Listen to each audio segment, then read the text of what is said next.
going to discuss last week's draft, NFL draft. Cowboys had 9 picks. First round pick was pick 24. So what we want to do is let's get some grades out there for how we did as a team in this draft. So we're going to start with first round, of course. On our last episode, I think we ran down on the positions that we wanted the Cowboys to hit. And we want to see exactly how they did based upon what we thought that they wanted to do. I know everybody's going to have their own opinion to this, but this is kind of our take on how they did on the last draft. So, first round, they hit him, D-Dub. I know people agree, but they hit him. We're gonna find out though. But go ahead. Oh yeah, we're gonna see what's going on here. So, first round, number 24, they picked Tyler Smith. Listed. Oh, this is key. This is going to be key. Listed as an offensive tackle. Yes, from sir. Tulsa. Yes, sir. Your thoughts on Tyler Smith, first round, number 24? Go ahead. Okay, I'm gonna give him a grade first. Okay, I'm going to give this, and this is where that strong gut feeling versus facts, figures, and data might come and bite me a little bit. But I'm gonna give this a B. I'm gonna give this a B. I wanted Kenyon Green from Texas A&M, but by the 24th pick, Kenyon Green was gone. Okay. And we all knew, or it was projected that the Dallas Cowboys was going to do something with the offensive line first before they addressed anything else. And they went and got an offensive tackle. And as you said, listed as an offensive tackle. The reason why that's such a big deal is because he can play guard or tackle. And he's probably a better guard than he is a tackle, as I understand from watching his film and reading his draft analysis. But I'm going to give this a B. I think that they can coach up his hand placement. They said his hand placement is not that great, but they said his size, his foot speed, and his strength. They say he's going to be a beast in the run game, and we're going to coach him up for the pass game. So I'm going to give this a B grade. I'm not mad at that. I wish I would have preferred Kenyon Green, but I'll take Tyler Smith. Ah, boy. All right. Here comes that voice of reason, fans. Watch it. Listen to my man. This is why I like D-Dub. Go ahead. On that Thursday, I can honestly say that I would have gave this pick probably a D. Tyler Smith was nowhere near on most teams' radar as a first round pick. As you said, the 2 of the 3 offensive linemen that at least I wanted in the first round were already gone. That being Kenyon Green and Zion Johnson, which gets us to that third guy, Tyler Linderbaum, which was a center, which they passed on. By the way, they say that they didn't even have him on. Well, they had him on the board, but it wasn't as high as Tyler Smith. But they did have him on the board, on their board, from all indications from what I've gathered. The issue with Tyler Linderbaum, they said, was that he had short arms. They questioned his power. They seemed to be somewhat happy with Tyler Biadasz and his backup Farniok. So they seem to be happy with the center position. I don't know how, I don't know why, but they're okay. Obviously, they think the bigger issue is at guard. Yeah. So they picked Tyler Smith at number 24, who has not played guard, as far as I understand, has no snaps in college as a guard. but they believe can be a good guard, can be a starting guard, can beat out Connor McGovern and whoever's behind him at this point at the left guard position. And then hopefully, as Tyron Smith breaks down even further, he'll transition over to the left tackle position, that being 2 years from now, 3 years from now, whatever. You're just gonna throw that out there. You're just gonna say Tyron Smith gonna break that. That's the thinking. Not only is that the thinking, that's the history. Just gonna throw that out there. That's okay, the y'all. History. Yeah, that's the recent history. But fans, D-Dub's not just pulling that out of his hat. He D-Dub, you probably got his history of all of his injuries. Look, you know and they know it. It's not something that's my thinking. They know it. They've even said it, that they're going to put him in left guard, and ultimately, eventually, he's going to move over to a left tackle. However long that may necessarily take. As you said, they think that, and there's indication that he is a killer when it comes to the running game. So he has power and he's nasty. Power and nasty seems to be a running theme in this draft as well for the Cowboys, and we'll probably get into that a little further as we go down. But I didn't like it. I'll tell you that right now. I did not like this pick. In fact, I think even to this day, now as I said, it was a B. On Thursday, on 2 Thursdays ago, it was a D. D as in David. For me, not disliking the player, just that he was picked. For me, he was picked too high. As far as we know, there was only 2 teams. We know of 2 teams that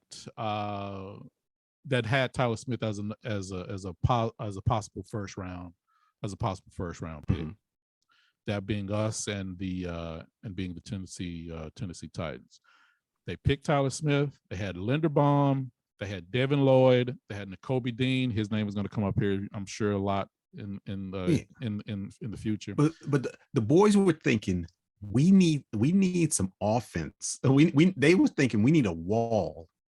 We either need an already proven brick on this wall that we're building in front of Dak Prescott, or we need something that we think can be a brick. When it comes to Nakobe Dean, and I know we're going to get to it, they were like, y'all, what's a bigger need? A defensive line, edge rushing, or an offensive line? And the Cowboys organization said offensive line. Yeah, that's the way they went. But there is a thing called value that you have to take into consideration as well. Were they thinking, well, it's understood now that they were thinking that if they don't pick him here, they weren't going to be able to pick him in the second round, because I think the Tennessee Titans had said that they were going to pick him if the Cowboys didn't pick him, or something to that level. I think maybe they had a higher second or something. I don't know, but they're thinking they weren't going to get him. They weren't going to be able to get him in the second round. So here's the thing. Why not pick Linderbaum, right? I still don't know why they put so much faith in this measurables thing. He was 290. They want a bigger center. Pick Linderbaum. He's a better player than Tyler Smith. Put him at the center position. Yeah, you still have an issue with left guard, but what we're going to see this year, there's a good chance that we're going to still have an issue at left guard and at center. Why do I say we're going to still have an issue at left guard? Because we may get Tyler Smith, and we're praying that he can make the transition from a tackle to a guard. We're praying that that's the case. This is all on the offensive line's shoulders, that he makes this move. I haven't even brought up the penalties thing yet. We just got rid of Connor Williams, who had all these penalties. Yeah. And now we're getting a guy who led college football in penalties. I don't understand this pick. It's that voice read. You see what I mean, fans? You see how he bring see how he bring out the data? You see how he bring out the facts I and don't figures? understand it. He don't have that gut feeling that, look, guys, we And that's needed exactly what this something. is. That's exactly what this is. This is a gut feeling. This is a Tell you gut feeling on the parts. Sometimes that strong gut feeling just brings Sometimes you. it works out. I agree with you. Sometimes it works out. But my man D Dub is a facts and figures brother. He says, look, I just got rid of a yellow flag holding Right. offensive lineman, and I'm going to pick up an offensive lineman who had the most yellow flags in the whole season of college football. And who hasn't played guard? Who has not played guard? Here's the deal. Here's the deal. Here's the reason why I give this a B. First and foremost, I'm not a fan of picking. And I'm gonna get some backlash for this, D-Dub. Matter of fact, somewhere in this, you're gonna have to go ahead and give out that email address so people can go ahead and get on me about this. No doubt. And I know that they will.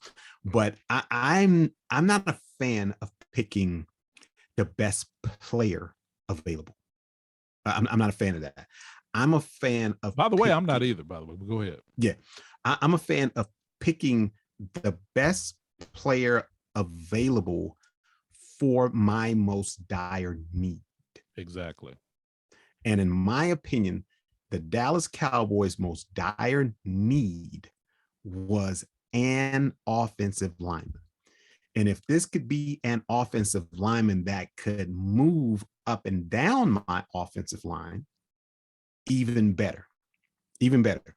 The only position in my football knowledge opinion that can't just move seamlessly up and down that offensive line is the center. The center, people don't realize it, but the center is basically a specialized position.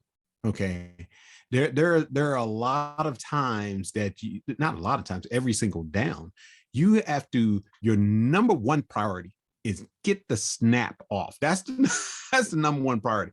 Get the snap from in front of your helmet to the quarterback's hands, whether he's up under your butt or if he's 7 yards back in the shotgun. Either way, your number one priority, get the ball from in front of your helmet into the quarterback's hands. Then we'll worry about all of your blocking schemes. Okay. And the Dallas Cowboys felt this relatively short-armed, and relatively lack of strength. And I don't know what his numbers were in the combine and everything with benching 225 and all that good stuff. By the way, number one center, best center prospect, as they say in the last decade. Yeah. That's what I've heard. And what they're telling me, okay, and what they're telling me is he specialized at that position on the collegiate level. He specialized at that position on the collegiate level. And the Dallas Cowboys said, look, y'all, Tyron Smith sometimes is not healthy. We know for sure we don't have Lyle Collins anymore. Okay. So we need somebody that we think has the absolute best possibility of we can plug him in anywhere. Is his deficiencies, is his current deficiencies a liability to us versus the potential that the assets that he have can bring to us? Or do we go with this guy that we think, that we know is a great collegiate center, but he's not going to be able to move up and down because we're not putting Tyler Linderbaum at guard or tackle. But you have a cornerstone for the next 10 years. You ain't got to worry about center. You ain't got to worry about center at all. We're going to see. Because I know that I'm going to be watching him closely. This guy is 6'3". Oh yeah, trust me. Okay. The Dallas-Fort Worth area is going to be watching how Tyler Linderbaum and Tyler Smith, they're going to be comparing and contrasting how they're going to Oh, yeah. how they're going to be in their first year. Now, granted, we got to give Tyler. We're probably going to have to give Tyler Smith a little bit of time. He's going to start for us at left guard, and we're going to have to give him a little bit of time to maybe get up to speed. I don't expect the All Pro in his first year, and he's going to have some penalties. He's going to have some penalties in the first year, so I'm going to give him a pass. And by the way, I said I gave him a D on 2 Thursdays ago. Today I've chilled out a little bit. I said I'm going to give a guy a shot. I'm going to give him a C. I'm going to give him a C. No, go on, admit you're gonna give him a D. You're gonna give him a D plus. C minus. No, I'm going to go ahead and say I'm going to go ahead and say I'm going to give him a C. Again, this is a wing and a prayer because we don't know what we're going to get from this guy in the first 2 or 3 years at guard. However, as I said in the last episode, Tyron Smith is going to go down. Yeah. So we're going to have a building block at left tackle for at least 4 or 5 games. Now, again, if that's the case, we still got a guard problem, and we're probably going to still have a center problem.